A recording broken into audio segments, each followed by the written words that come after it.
Yuvraj, Pathanamthitta S പിയും CPM MLA തമ്മിൽ നടത്തിയ സംഭാഷണം നമ്മളൊക്കെ കേട്ടതാണ്, ഞെട്ടിക്കുന്നതാണത്. ADGPയുടെ അളിയന്മാർ പൈസ ഉണ്ടാക്കുന്നു, എല്ലാ വൃത്തികേടുകൾക്കും കൂട്ടുനിൽക്കുന്നു, മുഖ്യമന്ത്രിയുടെ ഓഫീസ് അതിനെല്ലാം കുടപിടിച്ചു കൊടുക്കുന്നു. ഈ SP മറ്റ് SP മാരെക്കുറിച്ചും ADGPയെക്കുറിച്ചും മോശമായി സംസാരിക്കുന്നു. പോലീസ് വയർലെസ് സന്ദേശം ചോർത്തിയ ഓൺലൈൻകാരനെ രക്ഷപ്പെടുത്താൻ ക്രമസമാധാന ചുമതലയുള്ള ADGP 2 കോടി രൂപ വാങ്ങിയെന്നാണ് ആരോപണം. ഇതൊക്കെ പറയുന്നത് പ്രതിപക്ഷത്തുള്ള MLA അല്ല, മുഖ്യമന്ത്രിയുടെ വിശ്വസ്തനായ PV അൻവർ MLA ആണ്. യുവരാജ്, എങ്ങനെ നോക്കിക്കാണുന്നു ഈ സംഭവ വികാസങ്ങളെ? കേരളം ഭരിച്ചുകൊണ്ടിരിക്കുന്നത് ഒരു ഗുണ്ടാ സംഘമാണെന്നുള്ള കാര്യത്തിൽ നമുക്ക് ആർക്കും തന്നെ സംശയമില്ല. അതിനെ അടിവരയിടുന്ന പ്രകടനമാണ് ഇപ്പോൾ അതിൻ്റെ അകത്ത് തന്നെ നടന്നുകൊണ്ടിരിക്കുന്നത്. ഒരു കൂട്ടം കൊട്ടേഷൻ തൊഴിലാളികൾ ഒരു പ്രധാന കൊട്ടേഷൻ നേതാവിൻ്റെ കീഴിൽ കുറച്ച് കാലങ്ങളായി പിടിച്ചുപറിയും വീതം വെപ്പും കൊല്ലയും ഒക്കെ ആയിട്ട് അങ്ങനെ അങ്ങ് പോവുകയായിരുന്നു. ഇപ്പോൾ അതിൻ്റെ അകത്ത് അവർ തമ്മിൽ വീതം വയ്ക്കുന്നതിൻ്റെ ഭാഗത്തുണ്ടായ പ്രശ്നമാണോ എന്താണെന്നറിയില്ല. അതിൻ്റെ അകത്ത് ഈ കൊള്ള സംഘത്തിൻ്റെ അകത്തുള്ള കൊട്ടേഷൻ വർക്കേഴ്സ് തമ്മിലൊരു പ്രശ്നം തുടങ്ങിയിട്ടുണ്ട്. ആ പ്രശ്നം ഇന്നും ഇന്നലെ ആയിരിക്കില്ല തുടങ്ങിയത്. ഇപ്പോൾ PV അൻവറിനെ പോലെ ഒരാൾ മുൻപോട്ട് വന്ന് ഇത്രയധികമൊക്കെ സംസാരിക്കണമെന്നുണ്ടെങ്കിൽ ഈ പ്രശ്നം ഇന്നോ ഇന്നലെയോ കഴിഞ്ഞ മാസമോ അതിന് മുമ്പോ ഒന്നും ഉണ്ടായതല്ല, കുറേ നാളുകളായി തുടർന്ന് വരുന്ന പ്രശ്നം തന്നെ ആയിരുന്നിരിക്കണം. അത് വീതം വയ്പ്പിനെ സംബന്ധിച്ചാണോ അതോ മറ്റെന്തെങ്കിലും സംബന്ധിച്ചാണോ എന്നുള്ള കാര്യം നമുക്ക് വരും ദിവസങ്ങളിൽ മാത്രമേ അറിയാൻ സാധിക്കുകയുള്ളൂ. എന്തായിരുന്നാലും അതിമനോഹരമായ കാര്യങ്ങളാണ് നമ്മുടെ നാട്ടിൽ നടന്നുകൊണ്ടിരിക്കുന്നത്. ADGP തന്നെ, സംസ്ഥാനത്തിൻ്റെ ക്രമസമാധാനത്തിൻ്റെ ചുമതലയുള്ള ADGP തന്നെ മുൻകൈയെടുത്ത് ഒരു കൊലപാതകം നടത്തിയിരിക്കുന്നു എന്നാണ് പറഞ്ഞിരിക്കുന്നത്. എന്തായാലും കർട്ടന് പിറകിൽ മറഞ്ഞു നിന്നിരുന്ന ആ കൊലാകാരനെ PV അൻവർ MLA കർട്ടന് മുന്നിലേക്ക് കൊണ്ടുവന്നിരിക്കുകയാണ്. നമുക്ക് അദ്ദേഹത്തെ കയ്യടികളോടെ തന്നെ സ്വീകരിക്കാം. ഇനി ഇപ്പോൾ ഒരു കൊലപാതകത്തിൻ്റെ കഥയാണ് മുമ്പോട്ട് വന്നിട്ടുണ്ടെങ്കിൽ എത്രയൊക്കെ ഇനി ഇതിൻ്റെ അകത്ത് അണിയറയിൽ നടന്നിട്ടുണ്ടാവും എന്നുള്ള കാര്യം മറുവിഭാഗം വിളിച്ചു പറയുമോ എന്ന് നമുക്കറിയാം. ആഫ്രിക്കയിൽ കൊണ്ടുപോയി കുഴിച്ചിട്ടിരിക്കുന്ന ശവങ്ങൾ എത്രയാണെന്ന് നോക്കാം, അവിടുന്ന് തോണ്ടിയെടുത്തുകൊണ്ട് വന്നതിൻ്റെ എത്രയാണെന്ന് നോക്കാം.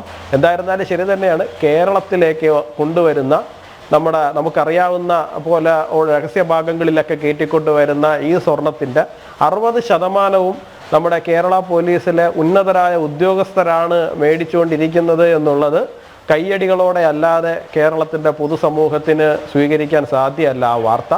എന്തായിരുന്നാലും ശരി തന്നെയാണ്, മുഖ്യമന്ത്രിയുടെ ഓഫീസ് എന്ന് പറയുന്നത് കേരള ചരിത്രത്തിലെ ഏറ്റവും എന്താ പറയുക, അതിൻ്റെ കഴുപ്പണം കെട്ട എന്നൊക്കെ വാക്ക് ഇതിൻ്റെ അകത്ത് ഉപയോഗിക്കാൻ പാടുണ്ടോ ഇല്ലയോ എന്നൊന്നും എനിക്കറിയില്ല. അങ്ങനെ ഒരു ഓഫീസായിട്ട് മാറി എന്നുള്ള കാര്യം ശിവശങ്കരൻ്റെ കാലം മുതൽ നമുക്കറിയാവുന്ന കാര്യമാണ്. ശിവശങ്കരൻ്റെ അഴിഞ്ഞാട്ടം മുതൽ നമ്മൾ കണ്ടുകൊണ്ടിരിക്കുന്നതാണ്. അതിപ്പോഴും നിർബാധം തുടരുന്നു എന്ന് തന്നെയാണ് മനസ്സിലാകുന്നത്. ഒന്ന്. രണ്ടാമത്തെ ഒരു കാര്യം എന്ന് പറയുന്നത്, ADGPയുടെ ഭാര്യയുടെ ഉൾപ്പെടെയുള്ള ഫോൺ കോളുകൾ ഒരു MLA നിഷ്പ്രയാസമായിട്ട് കേരളത്തിലിരുന്ന് ചോർത്തി എന്നുള്ളതാണ് മറ്റൊരു ഞെട്ടിക്കുന്ന കാര്യം എന്ന് പറയുന്നത്. അപ്പം നമ്മുടെ ആരുടെ ഫോണാണ് ഇവിടെ സേഫ് ഈ സംസ്ഥാനത്ത്?